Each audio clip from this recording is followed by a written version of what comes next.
Assalamu alaikum students, and today we will learn about the chemical composition of cell wall and its function. In this lecture we will study about the plant cell wall chemical composition, structure and its function. Each year nearly 100 billion tons of carbon dioxide are fixed via photosynthesis into biomass. Roughly one-third is produced in marine plants and microorganisms, and nearly two-thirds is from land plants. In photosynthesis, as we all know that plants use carbon dioxide and water take up from environment, energy from sun to produce carbohydrates. The plant cell walls constitute the bulk of plant biomass, nearly 4 to 20% plant fresh weight. The precise composition of the cell wall is highly variable, depending on the plant species, tissue, and developmental stage. Typically, plants comprise around 35 different types of cell wall, each of which has a characteristic size, shape, position, and cell wall composition. Depending upon the cell shape, as it can be seen in these micrographs, note the difference in shape, surface, and structure of Arabidopsis sepal, the leaf-like structure. Furthermore, note the intricate branch structure of single-cell trichomes. You can see at the lower left. These hair-like structures are situated on the upper surface of the Arabidopsis leaf. This spiky protective single cell is shaped by a local deposition of a tough cellulose-rich cell wall.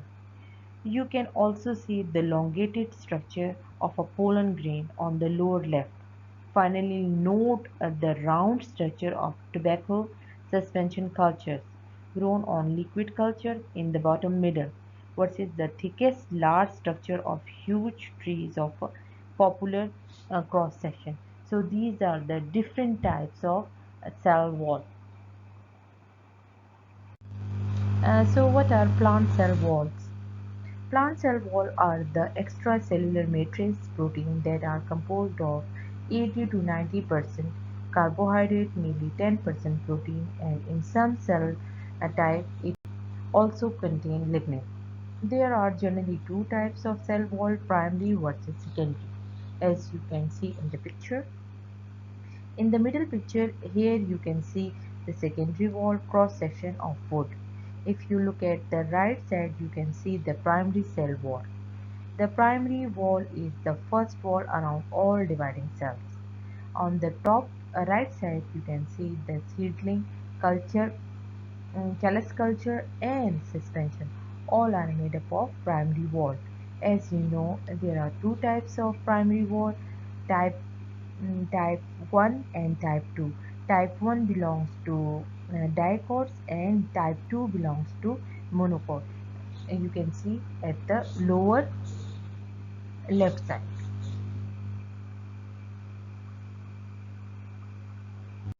So let's define cell wall. The plant cell wall is a strong external layer of plant cell located outside the plasma membrane. The cell wall is thick, complex and dynamic and acts as a semi-permeable barrier to physical constraint and protect the cell and also provide support for the cell structure. In this figure you can see the cell wall. Cell wall are composed of three layers: primary cell wall, a middle lamina between the two cells, and a secondary cell wall. So plant cell wall consists of interacting polymers. If we look at the electron micrographs on the left side, it shows type 1 dicot primary wall versus the type 2 cell wall at the middle top. We can see that both types of wall contain long fibers and that are interact or intertwined, and there are also some globular structures. Most models of the plant cell will depict three types of polysaccharide matrices: cellulose fiber, which are shown in green color, hemicellulose in red, and other polysaccharide matrix is pectin, which are shown in the simple blue ribbons. This table shows that all three types of polysaccharides are present in type 1 and type 2 primary cell wall and secondary wall. However, their relative amount differ in different types of cell wall. If you look at the type 1 primary wall are abundant in pectin with 30 to 35%, 20 to 30% cellulose and 25 to 30% hemicellulose and having no lignin. In type 2 cell wall have a less pectin than type 1 wall. Grass wall contain 2 to 10% pectin only. Most secondary wall also have less pectin and increased amount of cellulose and hemicellulose and often lignified as shown in the table. So let's discuss different layers of the cell wall. Middle lamella. The middle lamella is a pectin layer which function is to join or to combine the two adjoining cells together of the cell wall. This is very important to plants as it gives them stability and allows the plants can form plasmodesmata between the cells. The middle lamina is the first layer that is formed, which is deposited at the time of cytokinesis. So what is plasmodesmata? As we all know that cell wall acts as a gatekeeper. It provides shape and rigidity to cells. Plant cells connect by plasmodesmata. So plasmodesmata allow the transport of substance from one cell to the next by help of small holes that allow for nutrient to enter the cell as well as waste to exit the cell. These small holes can cause the cell to lose water, and this is when the plant will start to droop. But as soon as the plant can get a drink, it will bounce right back up to its proper shape. So let's move toward primary cell wall. The wall that surrounds cells are actively growing or capable of growth is called the primary cell wall. The tensils or the stretch fibers are made from polysaccharide cellulose, the most abundant organic macromolecule on the earth, tightly linked into a network by cross-linking glycans. In primary cell wall, the matrix in which the cellulose network is embedded is composed of pectin, a highly hydrated network of polysaccharides rich in glycuronic acid. The cellulose microfibrils of the primary cell wall are deposited during time of plant growth. After deposition, the primary wall may lose its ability to grow owing to an increase in rigidity or cell wall thickness after the addition of other layers. Okay, let's discuss the third layer of cell wall, that is secondary cell wall. Once cell growth stops and the wall no longer needs to expand, a more rigid secondary cell wall is often produced either by thickening of the primary wall or by deposition of new layers with a different composition underneath the old ones. The secondary wall are much thicker than primary wall, providing significant additional strength but reduced flexibility. Remember, secondary walls of a fiber cells can be 10 to 20 micromole thick and can take up most of the cell volume.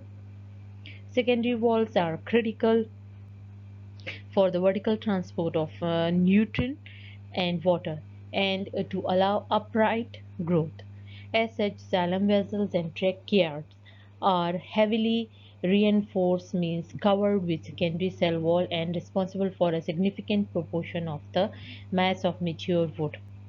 Secondary walls have a different carbohydrate composition and many are further strengthened by the incorporation of lignin, which also act as a waterproofing agent. Lignin may prevent vessel collapse during transpiration. So let's review characteristic of a primary and secondary wall. Primary wall mostly surround meristematic, means dividing and growing cells. They are found in succulent tissues found at the junction of cells and at the outer edge of secondary wall, mostly composed of 90% of carbohydrates and 10% of protein. There are two types of primary wall, type 1 and type 2. Type 1 belongs to dicots and type 2 belongs to monocot, whereas secondary walls surround the cells that differentiate to form specialized function. For example, wood, xylem, fiber cells have altered polysaccharide composition, often are lignified. The carbohydrate components are broadly classified as cellulose, hemicellulose, and pectin. The major load-bearing carbohydrate component of the cell wall is cellulose, the most abundant organic compound on the planet. Cellulose is a linear polymer of D-glucose polysaccharides found in all primary plant cell wall. Pectin polysaccharides are found in primary cell wall and are highly enriched in the middle lamina. In the cell wall, pectin form an extensively cross-linked network in which other polymers are embedded. The pectin network has adhesive properties and is strong and flexible. In contrast to other plant-derived polysaccharides such as cellulose, starch, pectin, and gums, hemicellulose do not have a compatible commercial value. However, they are important in making significant contribution to wood and fiber quality. Plant cell wall derive their tensile strength from long fibers oriented along the lines of stress. In hairy plants, the long fibers are generally made from the polysaccharide cellulose, the most abundant organic micromolecules on Earth. The cellulose microfibrils are interwoven with other polysaccharides and some structural proteins, all bonded together to form a complex structure that resists both compression and tension. In woody tissue, a highly cross-linked network of lignin, a complex polymer built from aromatic alcohol groups, is deposited within this matrix to make it more rigid and waterproof. So how plant expand? For a plant cell to grow or change its shape, the cell wall has to stretch or deform. Because the cellulose microfibrils resist stretching, their orientation governs the direction in which the growing cell enlarges. Wall expansion may be highly localized. Figure A shows the orientation of cellulose microfibrils with the plant cell wall influence the direction in which the cell elongates. Figure B shows start off with identical shapes but with different orientation of cellulose microfibrils in their wall. Although turgor pressure means the force within the cell that pushes the plasma membrane against the cell wall is uniform in all directions. Each cell tends to elongate in direction perpendicular to the orientation of microfibrils, which have a great tensile strength. The final shape of an organ, such as root shoot, is determined by the direction in which its cell expand. Chemically, the cell wall of plant cell is composed of a variety of polysaccharide, lipid, proteins, and mineral deposits. In fungi, the cell wall is made up of chitin, and in bacteria, the cell wall is composed of protein lipid polysaccharide complex like peptidoglycan. Cell wall act as a gatekeeper because it determines what can come in and out of the cell in order to keep the cell protected. The cell wall gives the plant their shape and support. However, the cell wall acts are constructed a little different to meet the need of particular plants.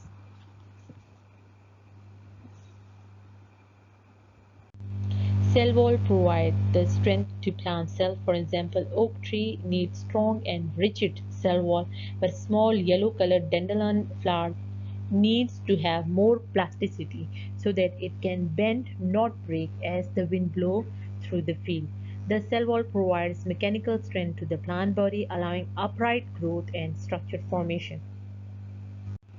Plant cell wall also play important role in cellular processes such as cell expansion, tissue differentiation, intracellular communication, hydration, water movement, and defense responses against pest or pathogen. Cell wall may even be involved in signal senses during the plant development. For example, if you look at the picture, you will find two Arabidopsis plant. One is mutant and one is wild.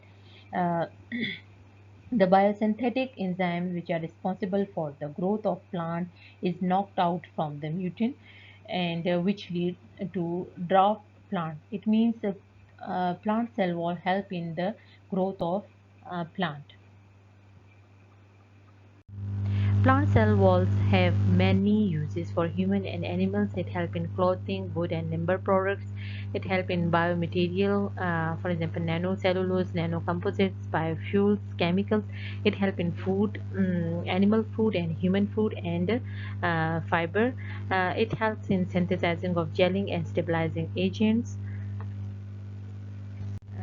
So this is all about cell wall structure and its function. If you have any question, we will discuss it in our question answer session. Thank you.